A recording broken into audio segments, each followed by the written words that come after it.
আসসালামু আলাইকুম রহমতুল্লাহি ওয়া বারাকাতুহু। সকলকে স্বাগতম।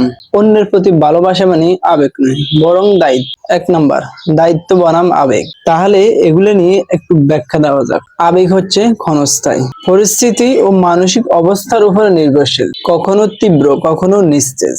দায়িত্ব হচ্ছে সচেতন সিদ্ধান্ত, প্রতিশ্রুতি রক্ষা, কঠিন সময়েও পাশে থাকা। কাউকে ভালোবাসা মানে ভালো লাগা নয়, বরং তার মঙ্গল চাওয়া। এই দুই নাম্বার নিয়ে আস। কেন দায়িত্ব ভিত্তিক ভালোবাসা গভীর? আবেগ কমে গেলে সম্পর্ক ভেঙে যায়, কিন্তু দায়িত্ব থাকলে সম্পর্ক ঠিকই থাকে। দায়িত্ব মানুষকে স্বার্থপরতা থেকে দূরে রাখে। উদাহরণ, বাবা মায়ের সন্তানের প্রতি ভালোবাসা শুধু আবেগ নয়, অসুস্থ রাত জাগা, ত্যাগ এসব দায়িত্বের অংশ। বন্ধুর পাশে থাকা শুধু আনন্দের জন্য নয়, কঠিন সময়েও পাশে থাকা দায়িত্বের অংশ।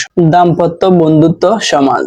দাম্পত্য শুধু ভালো লাগে বলে নয়, বরং আমি তোমার পাশে থাকবো এই প্রতিশ্রুতির জন্য সম্পর্ক টিকে থাকে। বন্ধুত্ব, বন্ধুকে ব্যবহার করা না, তার উন্নতি চাওয়া, এটাই দায়িত্ব।